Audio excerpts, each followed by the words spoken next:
Hello. Okay. सो कैसे हैं आप सभी लोग? तो बच्चों, आज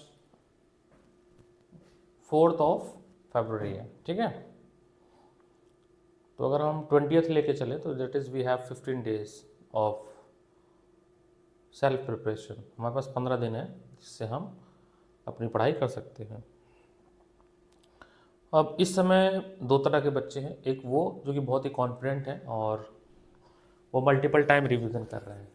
दूसरे वो बच्चे जो कि जिन्होंने कोई पढ़ाई नहीं की है और बहुत ज़्यादा ही डिप्रेस्ड है। डिप्रेस्ड इसलिए बोल रहा हूँ मैं क्योंकि कल एक बच्चा मुझसे मिला, समहाउ कहीं पढ़ता था, जैसे भी पढ़ता था, आई डोंट नो कहाँ पढ़ता था, किससे पढ़ता था, कोई मैम पढ़ा रही थी उसको। So he fail in 3 subject, SST, math and science. So उनके पेरेंट्स और बच्चा काफ़ी वरीड है और बच्चा जो है काफ़ी डिप्रेशन में है। तो सम हाउ इंटरेक्शन हुआ मेरे से, मैंने बच्चे की काउंसलिंग की, अपना बेस्ट देने की कोशिश की कि नथिंग इज़ इम्पॉसिबल। अगर इस 15 दिन में भी सिस्टमेटिक वे से पढ़ दिया जाए तो मैं ये नहीं कह रहा हूँ कि उसके 90% आ जाएंगे, बट वो पास हो जाएगा डिस्टेंट मार्क्स से। तो फिर मेरे को ऐसा लगा कि मुझे क्यों नहीं एक वीडियो शूट करनी चाहिए। सैम्पल पर डिस्कशन तो देखो करना ही, वैसे मैंने वही ओपन किया है यहाँ पे जो भी प्री बोर्ड हुए हैं। तो लगभग 2 प्री बोर्ड का मैं यहाँ पे वीडियो आज शूट करने की कोशिश करूँगा जिसमें लगभग 100+ बच्चों ने पार्टिसिपेट किया था। सो पहले तो थैंक यू सभी बच्चों को कि जो बच्चे प्री बोर्ड देने आए। ओपन प्री बोर्ड होने के बाद अदर इंस्टीट्यूट से हमारे पास आए, जो हमारे साथ पढ़ते थे वो तो आए ही। और जैसा कि कहा गया है कि टॉप 3 को गिफ्टिंग दी जाएगी, वो दी जाएगी, उसमें कोई दो राय नहीं है। और नेक्स्ट प्री बोर्ड आपका 9 Feb को है, तो उसके लिए भी आप लोग रेडी रखेंगे। 9 Feb आपका साइंस का प्री बोर्ड है, साइंस प्री बोर्ड 2। और आज तो SST के है, और सॉरी 7 Feb, 7 Feb को आपका सॉरी मैथ का प्री बोर्ड है, ठीक है। Math pre board 1, this for class 10th plus 12th। तो मैथ का प्री बोर्ड 10th और 12th दोनों के लिए है, सेम डेट को, ठीक है। तो again this is open for all the student of Karol Bagh, near by the Karol Bagh, 10 kilometre के रेडियस में जो भी बच्चे रहते हैं, पटेल नगर या जो भी आना चाहें, दूर से भी आना चाहें, उनके लिए भी वेलकम है। और जैसा कि मैंने आपसे कहा था कि डिटेल प्री बोर्ड का सोल्यूशन आपको दिया जाएगा, डिटेल चेकिंग की जाएगी और एक मॉडल कॉपी भी आपको दिया जाएगा कि आपको लिखना कैसे है। तो इस वीडियो के डिस्क्रिप्शन में या आप मैसेज आप हमें कर दीजिएगा तो हम आपको एक मॉडल आंसर जो टॉपर कॉपी होती है वो मैं आपको प्रोवाइड कर दूंगा कि हमें कैसा आंसर चाहिए या बोर्ड कैसा आंसर एक्सपेक्ट आपसे करता है कि आपको कैसे लिखना है। पढ़ते देखो सब लोग हैं, नो डाउट, बात समझिएगा, पढ़ाई सब बच्चे कर रहे हैं, बट लिखने की जो कला है वो 10% बच्चों को ही आती है। तो मैंने 100 कॉपी चेक की, ठीक है, स्टिल गोइंग ऑन चेक। 100 कॉपियाँ मैंने चेक किया, उसमें से अभी भी चेकिंग चल रही है। अब तक 78 हाईएस्ट मार्क्स किया है आउट ऑफ 80, बट सभी के 78 नहीं है, बात समझना है। Majority of people lie between 55 to 65। अब मेरी बात समझिएगा, 55 और 65 जो बच्चे पाए हैं, 55 और 65, और जो बच्चे 70 और 75 पाए हैं, दोनों ने आंसर मतलब जो कॉन्सेप्ट है वो सही लिखा है। मैं इसको थोड़ी देर के लिए बंद कर देता हूँ। दोनों ने आंसर जो है वो सही लिखा है। तो ऐसा क्या हुआ कि एक सेट ऑफ स्टूडेंट को 55 मिले और एक सेट ऑफ स्टूडेंट को 75 मिले। The difference is representation. Difference क्या है? रिप्रेजेंटेशन का। The main difference is representation. जैसे मैं दोनों कॉपी आपको लगा दूंगा, मैं एक 65 वाले बच्चे की भी और एक 75 वाले बच्चे की भी। 65 वाले बच्चे ने क्या कह सकते हैं, या तो कैजुअल लिया, उसने रे डायग्राम प्लस डायग्राम जो बायो के हैं उसको पेन से बनाया, साथ ही साथ उसकी लेबलिंग अच्छी नहीं की, समझिएगा इस मेरी बात को। दूसरा, जो आंसर उसने लिखा वो हमारे बोलचाल की भाषा में लिखा, मतलब he use between like this, because this, short form use किया उसने, जो इंस्टाग्राम और व्हाट्सएप की लैंग्वेज है उसको यूज किया, क्योंकि वो भूल गया कि ये बोर्ड की कॉपी लिख रहे हैं, उसको लगा कि हम व्हाट्सएप पे मैसेज कर रहे हैं, तो एक तो शॉर्ट फॉर्म यूज किया। दूसरा, न्यूमेरिकल जब सॉल्व किया तो उसने यूनिट्स नहीं लिखे, सेंटीमीटर, मीटर, जो भी यूनिट्स आते हैं वो नहीं लिखे, ओम। तीसरा, जो बेसिक मैथमेटिक कैलकुलेशन होता है, एलसीएम लेना, ठीक है, डिवीजन करना, एडिशन करना, मल्टीप्लिकेशन करना, इन सब चीज़ों में भी कमियां पाई गई 65 वाले की कॉपी में। यानी कि अगर वो कुछ टिप्स पे काम कर ले बचे हुए 15 दिन में, तो उसका भी 65 से 75 वाली कॉपी बन सकती है। बाकी जो 75 वाले हैं वो भी रिलैक्स ना हो, वो भी याद करते रहे, क्योंकि छोटी से छोटी डिफिनेशन जो है उनको काम आएगा। कहने का सेंस ये है, मेरे नज़र में सभी बच्चे टॉपर हैं, कोई वीक नहीं होता है फॉर ये मैं हमेशा बोलता हूँ, हर बच्चे के अंदर एक खास पोटेंशियल होती है। अगर कुछ कमियां हो गई हैं तो उसके कई सारे रीज़न हो सकते हैं, सराउंडिंग का हो सकता है, जहाँ वो पढ़ रहा है गलत तरीके से पढ़ रहा है, जो सेट ऑफ क्वेश्चन उसको लगाने चाहिए उसको छोड़ के कुछ और लगा रहा है वो। I am respecting all the teacher जो भी इस टीचिंग फर्टर्निटी में हैं, जो पढ़ा रहे हैं। एक ये तो सही बात है कि जो भी टीचर ओल्ड हैं, एक्सपीरियंसड हैं, उनकी वैल्यू है, लेकिन आप ये समझना, ओल्ड और एक्सपीरियंस को मैं एक छोटे से सब्सटेंस से आपको समझाना चाहता हूँ कि 2012 का आईफोन सेट उठाइएगा आप, ठीक है, please pick the iPhone of 2012। I don't know कौन सा सीरीज था, 5S था या देख लीजिएगा, आई डोंट नो। एंड 2024 का आप आईफोन उठाइएगा। मैं आईफोन से एग्जांपल क्यों दे रहा हूँ, क्योंकि बच्चे रिलेट कर पाएंगे। आपने देखा होगा कि प्रोसेसर और इंटरफेस को लेके काफ़ी चेंजेस आ चुके हैं, मेमोरी को लेके, स्पीड को लेके, बैटरी को लेके। सिमिलरली हम यहाँ पे टीचिंग को भी कंपेयर कर सकते हैं। जो टीचर 1991 से पढ़ा रहे हैं और जो टीचर जैसे मैं हूँ 2016 ऑनवर्ड से पढ़ा रहे हैं, ठीक है, वैसे तो मेरे पास भी 2011 से मेरी टीचिंग की एक्सपीरियंस है, I have a 11+ experience, but कुछ टीचर हैं जिनका एक्सपीरियंस 27+ है। मैं इनके अगेंस्ट में नहीं जा रहा हूँ, आप समझेंगे मैं क्या कहने जा रहा हूँ। ये जो 27+ टीचिंग एक्सपीरियंस वाले टीचर हैं, इन्होंने अपने आप को सीबीएसई के हिसाब से अपडेट नहीं किया है। जो प्रोफेशनल टीचर है उन्होंने कर लिया है विथ ड्यू रिस्पेक्ट, बट जितने ये इस करोल बाग में जितनी भी ये पूरा एरिया जिसमें जो घर में बैठ के आंटियां पढ़ा रही हैं, XYZ आंटियां पढ़ा रही हैं, भाई पेरेंट्स से रिक्वेस्ट है, you are wasting your time, money and the career और द ब्रेन जो आपके बच्चे का डेवलप हो सकता है, वो सब आप वेस्ट कर रहे हो। आपको बहुत नेगेटिव साउंड सुन मैं करूंगा, because I am very worried कि मुझे जब बच्चे मिलते हैं कि सर ये मेरी मैडम थी, इनके पास मैं पढ़ता था, तो मैंने कहा बेटा नोट्स दिखाओ। बोले सर नोट्स तो कुछ नहीं बना, वो यूलाई की किताब से याद करवा देती थी और एनसीईआरटी को रीड कर देती थी बस।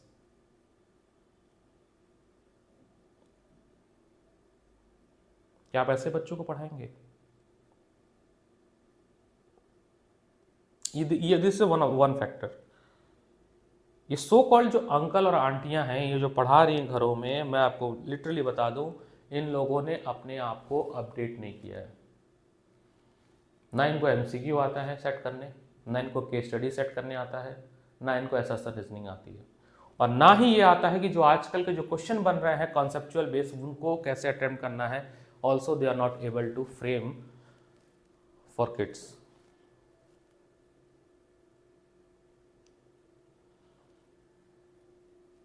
बाकी जो प्रोफेशनल टीचर हैं, जो पिछले 25-30 साल से IIT JEE को पढ़ा रहे हैं बड़े बड़े इंस्टीट्यूट में, वो अपडेट कर लिए है। द ड्यू रिस्पेक्ट उनके एक्सपीरियंस को तो मैं भी नहीं मैच करूंगा, मैं खुद कहता हूँ।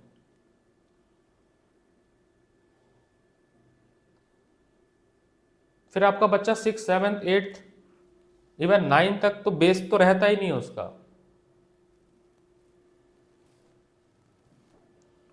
जब उसका बेस नहीं रहता, फिर जब आप आते हो अपने बच्चे को लेके हमारे पास और एक्सपेक्टेशन आप ये करते हो कि हम उसको टॉपर बना दें,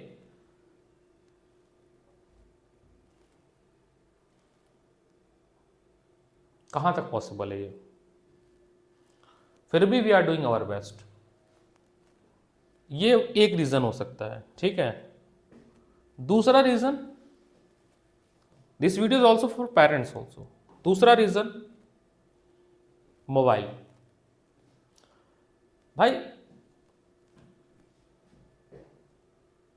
इतने फीचर्स तो मोबाइल में दिए गए हैं कि पेरेंट चाहें तो पेरेंटल कंट्रोल कर सकते हैं मोबाइल को, ये बच्चा कितने घंटे मोबाइल चलाए। मैंने अपने एक स्टूडेंट को ऐसे बोला कि बेटा आप ना 8-8-8 का रेशियो फॉलो करो। 8 रेशियो 8 रेशियो 8 रेशियो 8 रेशियो मतलब 8 hour study, 8 hour sleep and 8 hour other food, मस्ती, अदर एक्टिविटी। अगर आप ये फॉलो करते हैं द ब्रेकडाउन ऑफ 24 आवर, आपको टॉपर बनने से कोई नहीं रोक सकता। बात समझने की कोशिश करिएगा। तो बड़ा फनी सा रिस्पॉन्स आया, सर आपको हम बताते हैं हमारा रेशियो क्या है। स्टडी तो काट ही दो, मोबाइल, स्कूल,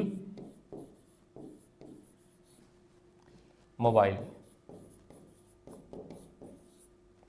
बहुत फनी था ये। मैंने कहा सोते कब कर, सोते कहाँ है सर? सोते 3 घंटे 2 घंटे सोते, बाकी समय मोबाइल चलाते। मतलब बच्चा खुद एडमिट कर रहा है कि हम लोग 8-8 घंटे मोबाइल पे स्क्रीन टाइम देते हैं। आपको पता है क्या होगा इससे? बच्चे के ब्रेन का जो न्यूरॉन है ना, जो उसकी सोचने की क्षमता है ना, वो खत्म।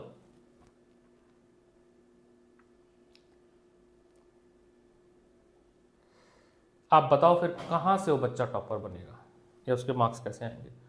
फिर तो वो डिप्रेशन का जोन तो आना ही है ना, उसको कौन रोक सकता है? आज एक बच्चा मेरे पास आया है, बट आने वाले अगर पेरेंट्स इसको नज़रअंदाज करते हैं इस पूरी घटना को, तो सबके घरों में यही हाल है। एंड दैट्स वाई साइकेट्रिस्ट की जो डिमांड है वो बढ़ रही है। दूसरा, क्लास 10th में बच्चे हैं, मुझे मैसेज दिखाते हैं कि सर ये बच्चा हमसे वेब मांग रहा है, मतलब they are at the class 9th and class 10th they are used to drug. This is not funny, this is not funny. मेरे को एक बच्चा कहता है सर आप ये देखो वीडियो, ये चैट देखो, XYZ वो बच्चा जो है वो मुझसे वेब मांग रहा है। तो मैंने उसको डांटा, भाई तो तेरे पास कहाँ से आया? मतलब अगर आप बात कर रहे इसका मतलब यू आर ऑल्सो यूजिंग। यहाँ मैं ना किसी स्कूल का नाम लूंगा, ना किसी पेरेंट्स के, ना किसी बच्चे के, क्योंकि बाद में कंट्रोवर्शियल चीज़ें हो सकती हैं। बट आप समझो इस बात को, कितने सीरियस बात है ये। अगर पेरेंट्स भी इस बात को नहीं समझ सकते हैं तो फिर आई एम सॉरी, चीज़ें बहुत ही वर्स्ट हैं। फिर you have to work upon that, ये तो आपको सोचना ही पड़ेगा।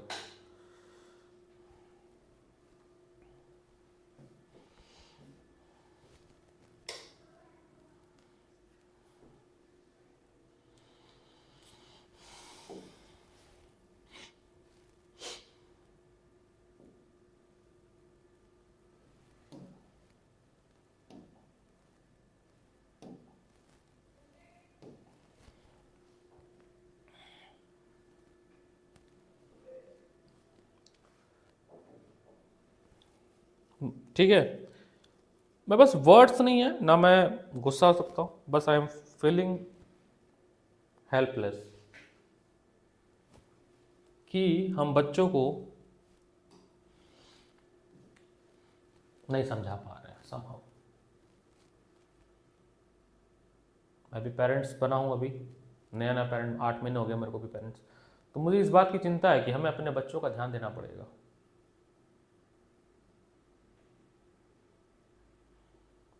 पढ़ाई तो होती रहेगी बाद में, पहले आप उसका व्यक्तित्व आचरण बनाइए, नहीं तो आपके बच्चे ऐसे ही रहेंगे और आपको ऐसा मजाक लग रहा है, आने वाले समय में आपके बच्चे बहुत वर्स्ट करेंगे लाइफ में, फिर आपके पास कितना भी पैसा हो आप चाह कर भी उसकी ज़िंदगी नहीं बना सकते। That's a main concern.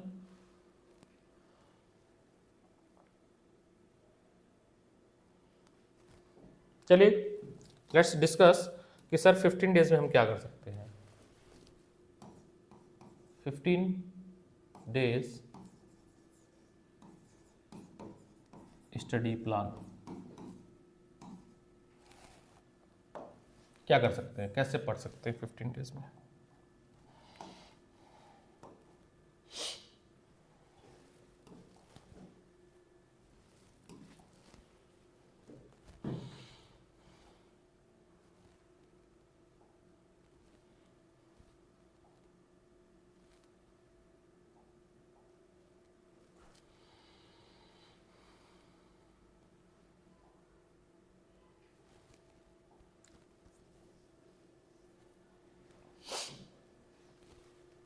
So day one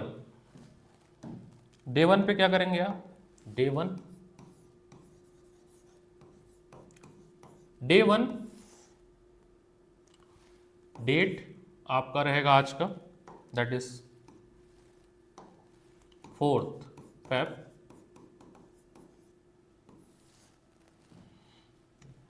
और आप इस दिन पढ़ेंगे केमिकल रिएक्शन प्लस ह्यूमन आई। एनसीईआरटी से सारी एक्टिविटी पढ़ेंगे आप, एनसीईआरटी से आप सारी एक्टिविटी पढ़ेंगे, आप फॉलो करेंगे master notes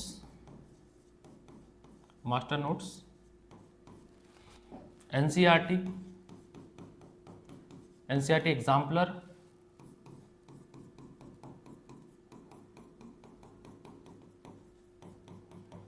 plus PYPQ,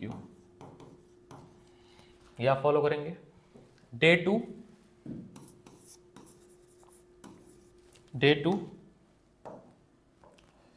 that is 5th Feb,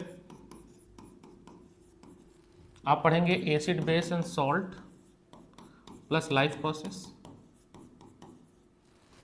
resources same रहेंगे। डे 3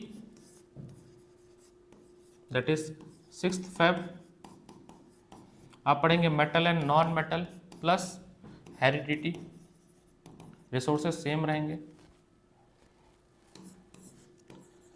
डे 4 7th Feb, आप पढ़ेंगे कार्बन ओनली, क्योंकि कार्बन बहुत ज़्यादा वेटेज है, कार्बन ओनली, रिसोर्सेज सेम रहेंगे, आपके, okay, resources should be same. Day 5 that is 8th Feb, इसमें पढ़ेंगे हम control and coordination, resources same रहेंगे। Day 6 that is 9th Feb, reproduction, resources same रहेंगे आपके।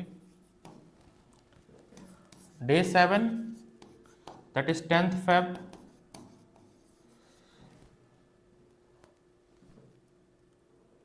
लाइट और मैग्नेट एक साथ पढ़ेंगे, नहीं लाइट एंड ह्यूमन आई अगर पढ़ लिया तो आपने, नहीं पढ़ा human I, light and human आई, अगर पहले पढ़ लिया तो आप स्किप करेंगे। डे 8 11th Feb, इसमें आप पढ़ेंगे इलेक्ट्रिसिटी एंड मैग्नेट, दोनों एक साथ पढ़ेंगे।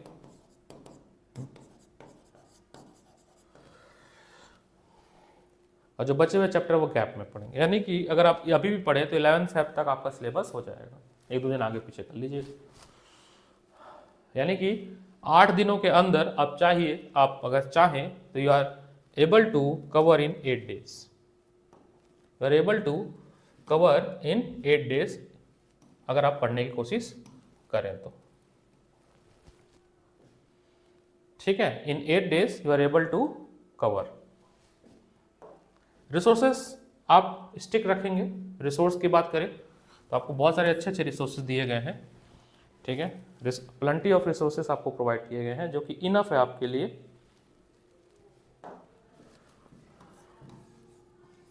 रिसोर्सेस आपको नोट्स 2 तरह के दिए गए हैं, एक तो हैंड रिटन नोट्स दिए गए हैं, master notes, hand written master notes,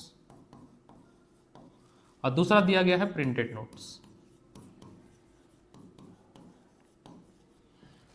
मार्च से जितने भी आपको असाइनमेंट, हैंडआउट, सैंपल पेपर दिए गए हैं, आपके पास सारा कुछ है, उसको आपको क्लब करना है और उसके सारे क्वेश्चंस को रिवाइज करना है। रिवाइज करने का क्या तरीका है कि सर उसको जल्दी जल्दी पढ़ो, जो क्वेश्चन में आपके मिस्टेक्स हुए थे, स्टार बनाए हैं आप लोग, सर्कल बनाए हैं, केवल उन्हीं क्वेश्चंस को आप सॉल्व करोगे। जो सही हो गया उसको नहीं करना है। मैं आपको सिखाता हूँ कि हर टेस्ट में, हर प्रैक्टिस टेस्ट में, हर वर्कशीट में, हर वर्कबुक में आपके जो क्वेश्चन गलत हो उसके स्टार बना के रख लो, ताकि रिवीजन बस उसी पे फोकस करेंगे आप, टाइम बचेगा आपका। और पता है एनसीईआरटी पढ़ने की भी अपनी एक कला है। टेक 2 और 3 मार्कर, मतलब हाइलाइटर, सॉरी नॉट मार्कर, 2 से 3 कलर का आप हाइलाइटर ले लीजिए। पहली रीडिंग करिए आप कुछ इंपॉर्टेंट लगा आपने मार्क कर लिया। सेकंड रीडिंग में जो मार्क किए हैं उसमें से भी जो आपको टफ लग रहा है उसको एक बार और मार्क करिए, और थर्ड रीडिंग में एक रन और मार्क करिए। यानी 3 मार्किंग अगर आप करते हैं 3 अलग अलग कलर से, तो जब आप 4th टाइम रिवाइज करेंगे तो केवल आपका जो ज्यादा डार्क कलर्ड मार्क होगा बस उसको देखना है। मेरी सिस्टर है, अभी वो डॉक्टर है, करंटली एनेस्थीसिया डॉक्टर है, एमबीबीएस किया उसने, नीट क्रैक किया था। तो उसने ये तरीका बताया था कि भैया मैं बायो की जो एनसीईआरटी है मैंने उसको 20 टाइम्स रिवाइज किया। हमने कहा impossible, you are not able to revise 20 times, you are human not a robot. करिए भैया मैंने किया। हमने कहा कैसे किया, दिखा मुझे। तो उसने अपने एनसीईआरटी को दिखाया। उसने एनसीईआरटी में ही सब कुछ नोट्स बना दिया था, हाईलाइट करके, बीच बीच में पेजेस लगाए थे। उसने एनसीईआरटी को री स्पायरल करवाया था, उसमें बीच में पेज लगा रखे थे 2-2 3-3, जो उसको लगता था वहां पर छोटा छोटा लिखी थी। मतलब उसकी एनसीईआरटी ही उसकी नोटबुक थी, उसका नोट्स था। सोचो इतनी मेहनत किया था उसने। एनीवे, उसके बाद आपको बहुत सारे वर्कशीट और हैंडआउट दिए गए हैं। एनसीईआरटी पढ़िए आप, एनसीईआरटी अच्छे से पढ़िए। ट्रस्ट मी, अगर आपने 3 टाइम्स एनसीईआरटी नहीं किया तो आपके वैसे ही नंबर कम होने वाले। एनसीईआरटी के index question, back side question is a very very important tool for you. Third, आपको पीवाईबीक्यू चैप्टर वाइज दिए गए हैं, 100 पीवाईबीक्यू, लगभग 100 क्वेश्चन ईच चैप्टर आपको दिया गया है। उसको लर्न करिए, उसमें बहुत सारे क्वेश्चन रिपीटेड मिलेंगे, ठीक है। एंड फोर्थ, जितने भी सैंपल पेपर आपको कराए जा रहे हैं अभी तक और जो किए गए हैं उनको रिवाइज करिए, sample paper. And fifth, pre board दीजिए आप। प्री बोर्ड स्कूल का तो आपने दे ही दिया, खत्म हो गया ना। आप स्कूल वालों ने अपना प्री बोर्ड खत्म कर दिया, अब प्री बोर्ड हमने स्टार्ट किया है सेंटर पे, तो वो दीजिए आप। अगर आप वो प्री बोर्ड नहीं देते हैं तो that's create problem for you, ठीक है। ये रहेगा आपका रिसोर्स के बारे में। ऐसा आपको क्यों मेरी बात पे विश्वास करना चाहिए, क्योंकि मैंने टॉपर्स प्रोड्यूस किए हैं। अगर आप देखेंगे हमारे इंस्टीट्यूट से हमारे द्वारा पढ़ाए गए बच्चे साइंस में, मैथ में 99 स्कोर किए हैं, 100 आउट ऑफ 100 स्कोर किए हैं। क्लास टॉपर दिया है मैंने, स्कूल टॉपर दिया है हमने ऐसे बच्चों को भी पढ़ाया जो कि आईआईटी में भी पढ़ रहे हैं, क्रैक किया उन्होंने, मेडिकल क्रैक किया है, डिफरेंट एग्जामिनेशन क्रैक किया है, एसएससी इवेंट तक क्रैक किया। मैंने ऐसे बच्चों को पढ़ाया है, यूपीएससी के बच्चों को मैंने पढ़ाया। तो आपको मेरी बात इसलिए माननी चाहिए बिकॉज पिछले 7-8 सालों में जितने मैंने बच्चों को पढ़ा दिया उतनी आपकी उम्र भी नहीं होगी, उतनी आपकी एक्सपीरियंस भी नहीं होंगे, ठीक है। सो नेक्स्ट हम डिस्कस स्टार्ट करते हैं। मेन तो मेरा कंसर्न पेपर डिस्कशन को लेके ही था, बट बिकॉज ये बात करना भी बहुत ज़रूरी था, नहीं तो हम पढ़ाते जा रहे हैं बट कहीं ना कहीं बच्चों का जो मोरल डेवलपमेंट है वो नहीं हो पा रहा है। बच्चे काफ़ी ज़्यादा डिप्रेस्ड और कहते हैं परेशान हैं। तो अगली जो वीडियो आएगी उसमें हम लोग अभी तक जितने भी प्री बोर्ड हुए हैं, सैम्पल पेपर हुए, उनको मैं रिकॉर्ड करना स्टार्ट कर रहा हूँ। मैं रिवर्स ऑर्डर में कर रहा हूँ। मैं प्री बोर्ड के पेपर पहले डिस्कस करूँगा और जैसे जैसे टाइम मिलता जाएगा pre board and then the 30 sample paper set that we are हमने सॉल्व कराए हैं उनको हम डिस्कस करेंगे। 30 सैम्पल पेपर, 30 सैम्पल पेपर मैंने करा दिए हैं, 30 आगे भी और होते रहेंगे। और आपके ये 5 मैंने प्री बोर्ड पेपर कराए, 5 पेपर, उनको डिस्कस करेंगे हम और फिर अपकमिंग जो होगा। तो stay tuned for next video.